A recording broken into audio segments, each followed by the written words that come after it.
What is running? In layman terms, running is an action or movement generally termed as a sport.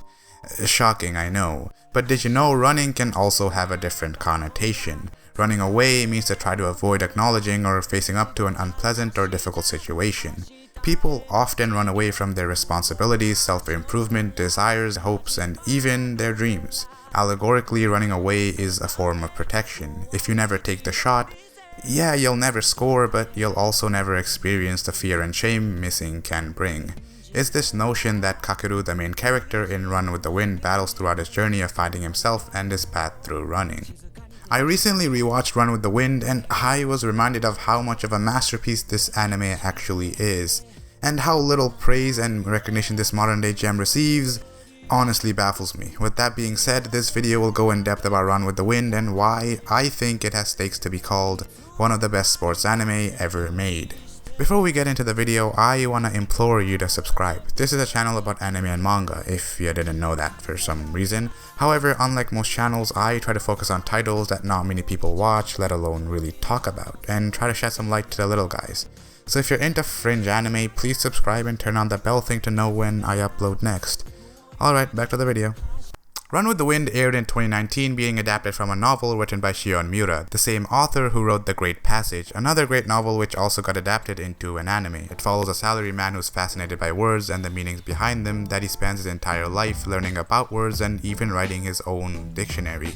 This synopsis might sound boring as hell, and that's what I thought as well, but upon watching it I learned it really isn't. Shion Miura has a way of turning mundane everyday action into meaningful changes and growth in human behavior. The way she writes characters in her various works makes them feel real, but also like role models where I can learn something through their little everyday actions, whether it be their mistakes or their shortcomings. This is a trait only great writing and amazing writers can produce. Having said that, Run with the Wind I consider to be Shion Miura's best work. Kakeru is a freshman in Kansei University. He left his hometown after shit went down in his old school. But he's also broke, so he steals bread from a convenience store, only to be caught by Haiji, a fourth year in the same uni Kakeru attends. Haiji, looking at how sad Kakeru's life is, invites him to stay at a dorm with 8 others. Psych, in reality Haiji just wants Kakeru to be a part of his 10-man long-distance running team. And the dorm Kakeru is now living in is actually the base/living area for that team. However, except Haiji, all 9 others living in that dorm don't wanna run. Shit happens, now they're running. Their goal is none other than the Hakone Ekiden, which is a college long-distance running competition. And surprisingly, it's actually a real event in Japan. I watched videos of the real thing and yeah, it's quite hype. But also, from what I can tell, it's hard as hell. It's pretty much 10 people each running a marathon, collectively running over 200 kilometers. Now, the simplicity of the plot is not to be underestimated. Though the overall premise is simple, the interactions the characters have with each other are what makes the best parts of the show. Each character has their own struggles and life to deal with. This is what separates the likes of something like Kakeru from Run with the Wind. Though it's an anime about running, running isn't the sole purpose of the show. No, in fact, running is more so the catalyst to solve and strengthen the characters and their resolves. For example, there's a guy named King in the dorm, and as he seeks to find a job, he realizes how tough it is to be given a fair chance in corporate Japan. That is, until my man puts the Hakone Ekiden as a part of his prior experience on his resume. Lo and behold, this invokes a sense of intrigue and interest from the Japanese employers and consequently results in King getting employment opportunities. In short, all characters in the show have their own set of struggles, whether it be family problems or just trying to fit in urban Tokyo. Problems that are very relatable because, well, most likely they'll happen to us or are happening right now.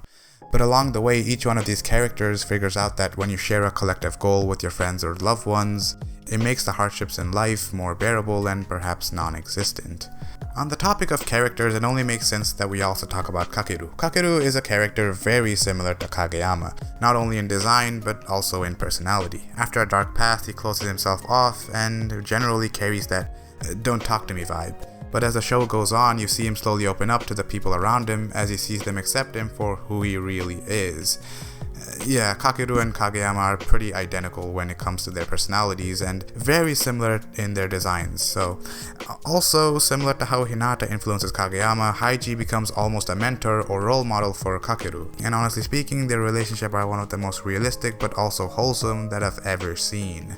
Run with the Wind has one of the best animations in sports anime I've ever laid my eyes on. There's fluid movement with cool ass looking scenes, but everything generally stays in the confines of realism. Not only that, but the settings throughout the entire series are actual real places. Sometimes we'll be given frames of areas that actually exist in real Japan. For a show that's trying to be a hyper-realistic sports anime, having real settings instead of made up ones really is a nice touch. Run with the Wind is more so a slice of life anime about fitting in and becoming adults rather than being just about sports or running. And that makes it unique but relatable at the same time. Out of 10, I'd rate Run with the Wind as a very high 9 out of 10.